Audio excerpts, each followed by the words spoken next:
नमस्कार मेरे सभी प्यारे साथियों को एग्ज़ाम डेस्टिनेशन में आप सभी का हार्दिक स्वागत है। दोस्तों,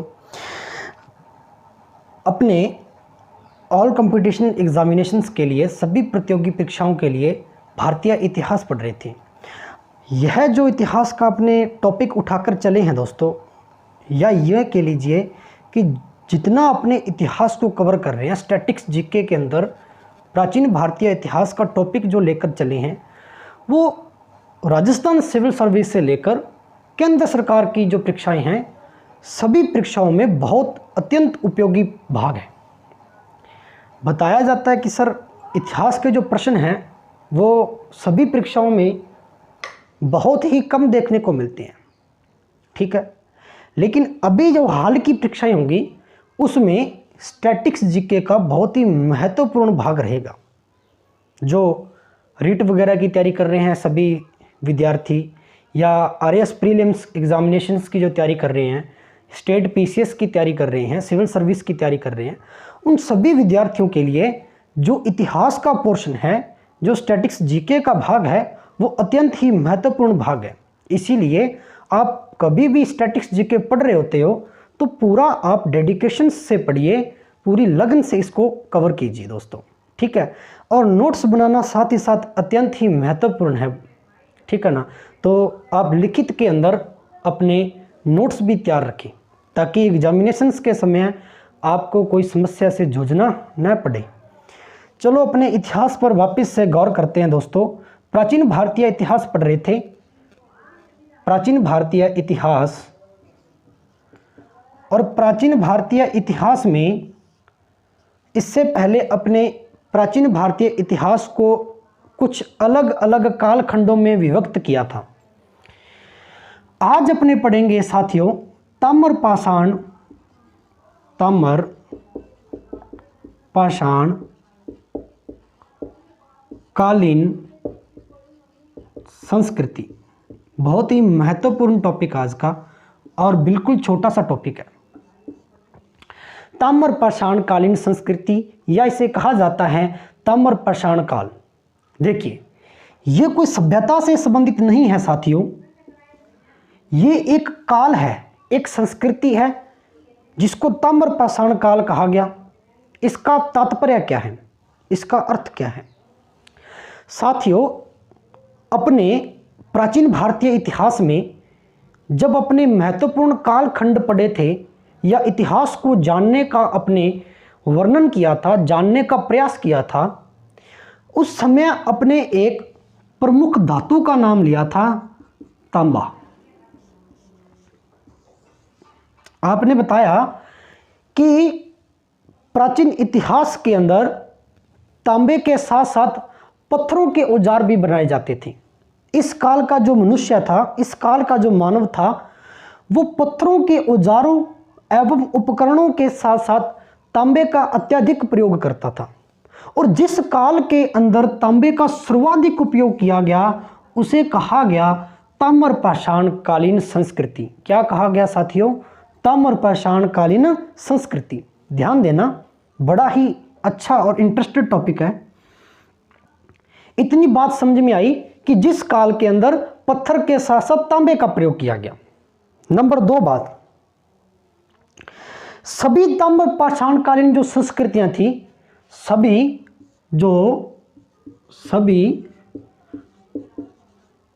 ताम्रकालीन संस्कृतियां थी वो ग्रामीण कृषक संस्कृतियां मानी जाती हैं। अब इसका तात्पर्य क्या है? ध्यान से देखिए, एक कुछ शब्द लिखे गए आपके सामने कि सभी ताम्रकालीन जो संस्कृतियां थी, इसके अंदर जो अपने अलग अलग कालखंड पढ़ेंगे, उपनाम पढ़ेंगे, भाग पढ़ेंगे, उनके अंदर जो जितनी भी संस्कृतियां थी, ठीक है, वो ग्रामीण कृषिक संस्कृतियां थी। अर्थात इस समय का जो मनुष्य था वो कृषि पर निर्भर था और ग्रामीण बस्तियां या स्थायी बस्तियों का निर्माण होता था। ये चीज़ मैं आपको पहले वाले टॉपिक में पढ़ा चुका हूँ। इससे प्रीवियस लेक्चर के अंदर अपने नव पाषाण काल के अंदर काफ़ी महत्वपूर्ण बातें पढ़ी थी और वर्णन विस्तारित रूप से किया था। एक महत्वपूर्ण बात और पढ़ी जाए, एक महत्वपूर्ण बात और पढ़ी जाए वो ये थी कि इस काल के जो मनुष्य थे या इस काल के अंदर मातृ देवी की उपासना, सबसे महत्वपूर्ण बात प्रश्न आया है दोस्तों, मातृ देवी की उपासना प्रचलित थी। सबसे महत्वपूर्ण बात ताम्र पाषाण संस्कृति के अंदर पढ़ा जाए, इस काल के जो मनुष्य थे वो मातृ देवी की उपासना करते थे, मातृभूमि की उपासना करते थे। इसीलिए कहा गया है कि मातृ देवी की उपासना थी वो सर्वाधिक प्रचलित थी। क्यों? क्योंकि वो ग्रामीण कृषक संस्कृति के लोग थे, अर्थात कृषि एवं भूमि पर निर्भर थे, भूमि को अपनी देवी के रूप में पूजना करते थे या उसको पूजते थे। इसीलिए कहा गया कि मातृ देवी की उपासना है वो सर्वाधिक प्रचलित है। दोस्तों इतनी बात समझ में आई, गॉट इट। अब अपने बात पढ़ रहे हैं कि बताया जाता है कि जब तांबे के औजारों का या उपकरणों का सर्वाधिक जो उपयोग किया गया या सर्वप्रथम उपयोग किया गया वो 5000 ईसा पूर्व माना जाता है।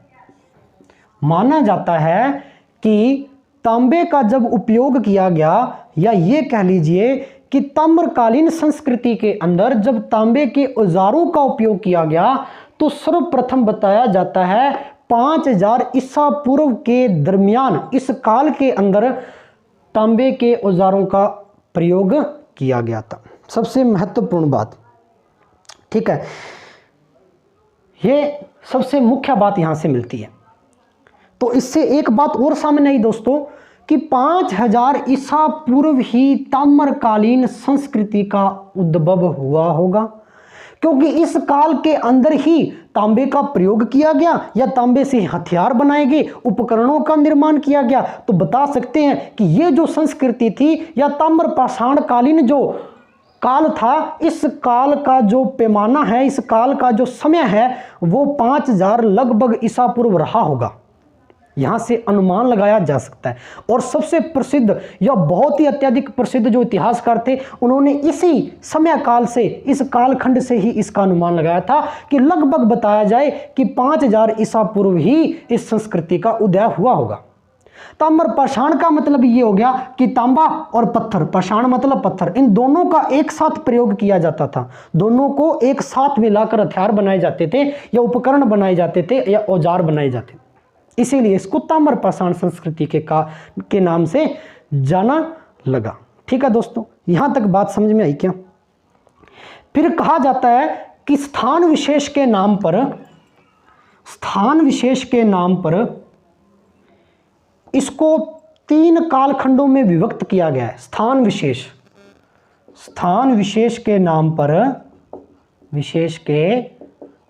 पर 3 कालखंडों में विभक्त किया गया है किसी स्थान के नाम पर। सबसे पहला भाग आहार संस्कृति या आहार संस्कृति के नाम से भी इसको जाना जाता है। नंबर 2 मालवा संस्कृति और नंबर 3 जोबरे संस्कृति।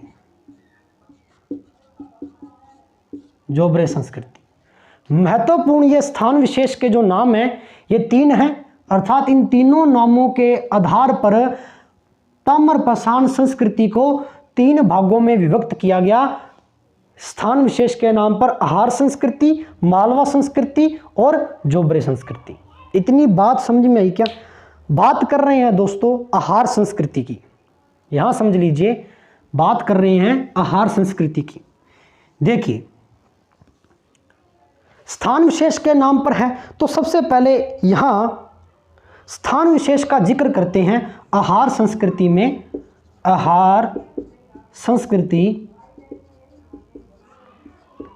यहां लिख सकते हैं स्थल या विशेष स्थान। कौन कौन सा था देख लीजिए। एक तो था बनास, आहार खुद स्थल का नाम है। गिलुंद सबसे प्रमुख स्थल का नाम है इसमें, गिलुंद, इसके बारे में चर्चा करेंगे। और एक था बालाथल। महत्वपूर्ण बात, सबसे महत्वपूर्ण बात, बनास, आहार, गिलुंद और बालाथल। आहार और जो गिलुंद है ये जो वर्तमान के भाग हैं वो है दक्षिणी पूर्वी राजस्थान।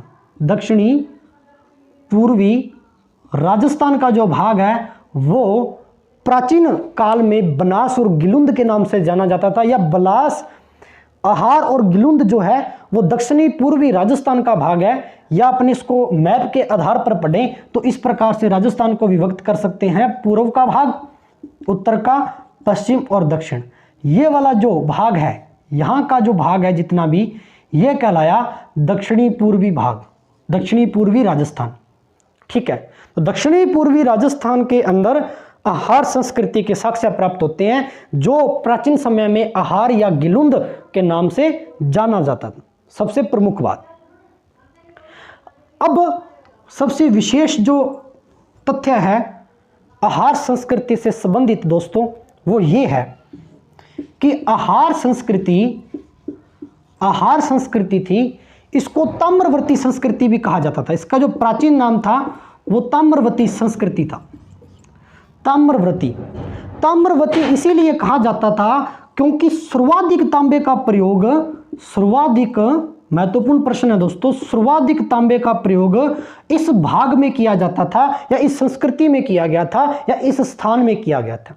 इसीलिए इसका प्राचीन जो नाम था वो था ताम्रवर्ती संस्कृति, या ताम्रवर्ती के नाम से जाना जाता था, क्योंकि सर्वाधिक तांबे का जो उपयोग था वो इस समय या इस स्थान पर हुआ था।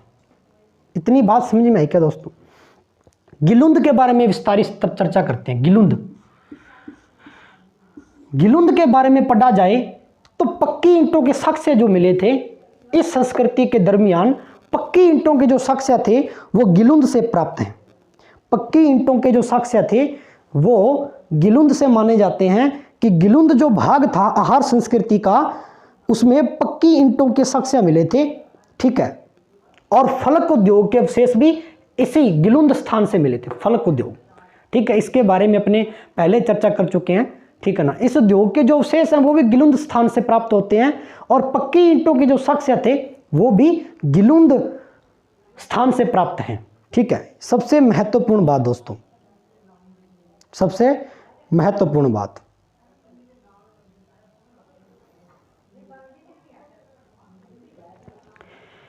इस संस्कृति के अंतर्गत अगर सबसे महत्वपूर्ण बात जानी जाए तो जो गिलुंद था, गिलुंद जो भाग था दोस्तों, यह स्थानीय केंद्र था। सबसे महत्वपूर्ण बात, यह स्थानीय केंद्र था। आहार संस्कृति का स्थानीय जो केंद्र था वो गिलुंद ही था। इसीलिए कहा जाता है कि पक्की ईंटों के साक्ष्य, पक्की ईंटों के साक्ष्य कहां से प्राप्त है? गिलुंद नामक स्थान से। ठीक है, तो गिलुंद के बारे में या आहार संस्कृति के बारे में इतनी सी बातें। नंबर 2 पढ़ते हैं मालवा संस्कृति। मालवा संस्कृति, मालवा संस्कृति के अंतर्गत जो विशेष स्थान आते हैं दोस्तों, प्रमुख जो स्थान है कायथा, एरन व नावदा टोली। स्थल कौन कौन से हैं? कायथा, एरन, नावदा टोली। कायथा, एरन और नावदा टोली सबसे महत्वपूर्ण जो स्थल हैं इसके अंदर, मालवा संस्कृति के अंदर कायथा, एरन और नावदा टोली है। चलो वर्तमान में पढ़ते हैं कि वर्तमान के भारत में ये कहां कहां के स्थान है प्रमुखतः, इसके बारे में अपने चर्चा कर रहे हैं दोस्तों। कायथा और एरन जो भाग है दोस्तों, ये पश्चिमी मध्य प्रदेश का भाग है। वर्तमान में पश्चिमी एमपी का भाग है या पश्चिमी मध्य प्रदेश का भाग है। और जो नावदा टोली है ये महाराष्ट्र के अंदर नर्मदा नदी के तट का जो भाग है, नर्मदा नदी के तट का जो भाग है, नर्मदा नदी के जो किनारे का भाग है वो है नावदा टोली। प्राचीन समय की जो मालवा संस्कृति थी उसके प्रमुख स्थान कौन कौन से हैं? कायथा, एरन व नावदा टोली है। कायथा और एरन जो भाग था ये वर्तमान के अंदर जो पश्चिमी मध्य प्रदेश का भाग है वो पड़ता है, और नर्मदा नदी के तट का जो भाग है वो है नावदा टोली। सबसे प्रमुख बात नावदा टोली की सबसे महत्वपूर्ण बात है, बहुत बार प्रश्न आता है, सर्वाधिक अनाज के साक्ष्य है। सर्वाधिक अनाज के जो साक्ष्य हैं दोस्तों वो कहाँ से मिलते हैं? इस नावदा टोली से मिलते। सर्वाधिक अनाज के जो साक्ष्य थे वो कहाँ से प्राप्त हुए थे? नावदा टोली से, जो कि कहाँ स्थित थी? महाराष्ट्र के अंदर और नर्मदा नदी के तट पर। सबसे विशेष बात, मालवा संस्कृति की सबसे और विशेष बात है कि पूरी ताम्र पाषाणकालीन संस्कृति के अंदर, पूरे ताम्र पाषाण काल के अंदर जो मृद भांड थे, मृद भांड या चित्रित मृद भांड जो थे वो विख्यात है मालवा संस्कृति के, या मालवा स्थान के सर्वाधिक विख्यात हैं। कौन से मृद भांड? चित्रित मृद भांड थे। वो मालवा संस्कृति के उत्कृष्टता माने जाते हैं या उत्कृष्ट माने जाते हैं। सबसे महत्वपूर्ण बात दोस्तों, पूरी ताम्रकालीन संस्कृति के अंदर चित्रित मृद भांड कहाँ बनते थे या कहाँ प्रयोग होता था इनका सर्वाधिक? मालवा संस्कृति में। सबसे महत्वपूर्ण बात। आगे बढ़ते हैं।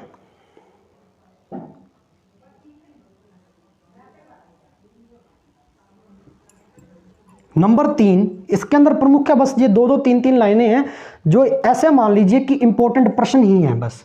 तीसरी सभ्यता या तीसरा भाग, जोबरे संस्कृति। जोबरे संस्कृति दोस्तों, जोबरे संस्कृति की अगर बात की जाए, वही बात कि जितने भी अपने पढ़ रहे हैं वो स्थान विशेष के नाम के आधार पर वर्णन कर रहे हैं, तो सबसे प्रमुख जो होता है वो इसके अंदर स्थल का नाम है या विशेष स्थान का नाम है, जिसके अंदर से मालवा में कायथा एवं नावदा टोली पड़ा, आहार में पड़ा गिलुंद, बनास, बालाथल अपने पड़ा। ऐसे ही जोबरे संस्कृति के जो प्रमुख स्थल हैं वे है जोबरे, नेवासा, इनामगाम और देमाबाद। जोबरे,